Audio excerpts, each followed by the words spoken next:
A lot of students have this fear about the new TOEFL speaking section. They think if I miss a few words, my score is dead. If I'm not perfect, I'll never get 5.5 or 6. That's not how the test actually works.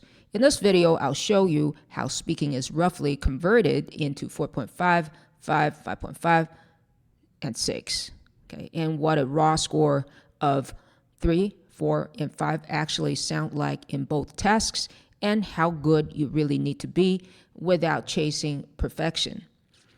So first of all, I want to talk about how your speaking score is converted from the raw score to the scaled score.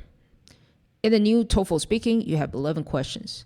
Each one is scored from 0 to 5. That is the raw score. Then the total raw score is converted to the final band from 0 to 6. And each question is weighted the same. ETS doesn't reveal the conversion formula. However, from what I've seen in my own and my students' paid mock test performance, it behaves roughly like this. So if you want to get around 4.5, that means most of your answers should get 4 out of 5 in terms of raw scores. And you can probably have several 3s. You can have many 4s and even about 5 3s across the 11 questions and still land around 4.5. Okay. And if you want to get 5, you pretty much need 4 level answers on almost every question. Again, that is the raw score. A few 3s and 5s can appear, but most answers need to sit at 4. If you want to get 5.5, you need a real mix of 4 and 5 level answers. Not just solid 4s, you need some clear 5 level answers. Okay, to get 6, you need mostly 5 level answers. You can maybe have 2 4s. The rest need to be 5 level answers. So if you were aiming for something like 6 in terms of the final score, the scaled score, band 6, you need mostly 5 level answers. You can maybe have 2 4s. The rest need to be 5 level. So you don't need perfection, but it's close to perfection. If you're taking the new TOEFL 2026 and want extra practice, timing, and scoring guides and updates as we collect more real results, there's a link below this video. Fill out the short form and I'll send them to you. Now let's look at listen and repeat using the actual scoring logic. What does 5 or 4 or 3 in raw scores mean in listen and repeat? Here's a long sentence that usually appear at sentence number 6 or 7. To avoid late fees, return materials through the book return slot before closing time. This response is exact and fully intelligible. If it has the exact words, it is basically an exact repetition of the original sentence. It is fully intelligible. Okay, I think this is very easy to understand. You need to be exactly the same. So look at this sentence. To avoid late fees, return materials through return slots before closing. Now you have 2 words from the original sentence that are missing, which are the and book. Okay. So this fits the description of 4. Meaning captured, minor changes. The response is not exact, but meaning is captured. Only minor changes like 1 to 2 function words or 1 related content word. So here, the is more like a function word and book is more like a content word. Okay. So what about 3? Let's read this sentence. To avoid late fees, return the materials before closing. So notice that there are more stuffs that are missing. Okay. This qualifies as a 3 out of 5. Full sentence, but meaning not fully captured. It is still a full sentence, but key content is missing or changed, so the original meaning is not captured accurately. But still, it is a sentence. All right, so now we know what 4, 5, 4, 3 sound like. If it's 2, of course, that is even more fragmented. All right, so let's talk about the interview questions. Here's the simplified scoring rubric. And this is a sample question. These days, many people try to improve their mornings with habits like stretching or journaling. Do you think such structured morning routines will become even more popular in the future? Why or why not? I made a few samples by imitating my students' responses in the paid mock tests, including the errors. So here's a band 3 sample, 3 out of 5. Again, according to my estimation, because this is not revealed in the actual paid mock tests. In my opinion, I don't think that will happen in the future. This is because people need more time to sleep and do many things for family in the morning. Because, for example, take myself, for example, I can't follow this kind of morning schedule now. This is because I need to take care of my family and prepare my clothes and think about what I need to do next. So, and fix up my mood. If I write journal or stretching in the morning, that will lose a lot of opportunity to finish my work and feel more calm. This answer fits the description for 3 out of 5, partially successful. It addresses the question, but the development is a little bit limited.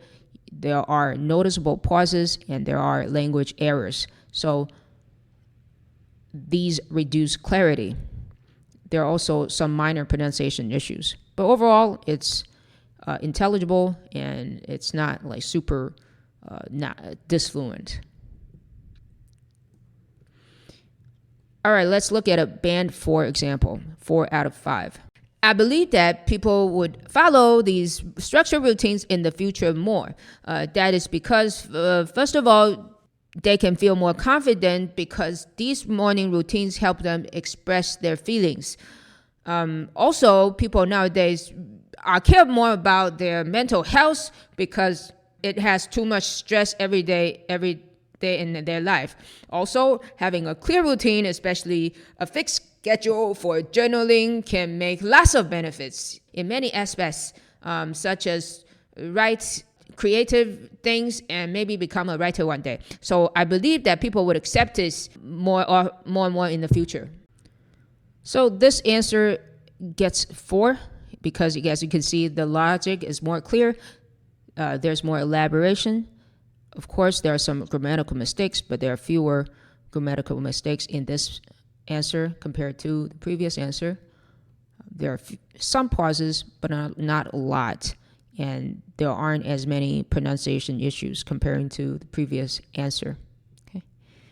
Now, here's a band 5 sample, 5 out of 5. I do believe that structured morning routines will become more popular in the future because more and more books are being published to encourage people to change their morning habits. For example, last year I felt kind of stuck in my life, so I went to a bookstore and I found this really good book about journaling in the morning. So after I started writing, I realized that many solutions to my problems were already in my mind. I just had to write them down.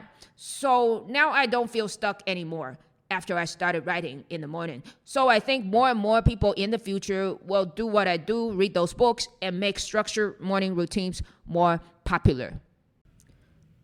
This answer fits the description of 5 out of 5 in raw scores. Fully successful. It addresses the question clearly and fluently with natural pace, clear pronunciation, and well-developed idea. You can still see some grammatical mistakes, right? And some of the words are repeated very often, like structured routine and journaling. And maybe you will also notice some slight gaps in the logic. But overall, these are not a problem for you to reach 5 in the interview questions.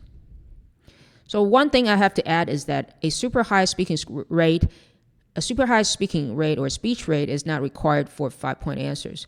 According to my data from the mock tests, samples can have a word count of 80 to 120 or something like that in 45 seconds, and all of these samples can get 5, so you don't have to speak real fast. I want to emphasize one more thing. There's often some misconception over there. In the new TOEFL speaking, the 11 questions all weigh the same in the final score. Each question is equally important.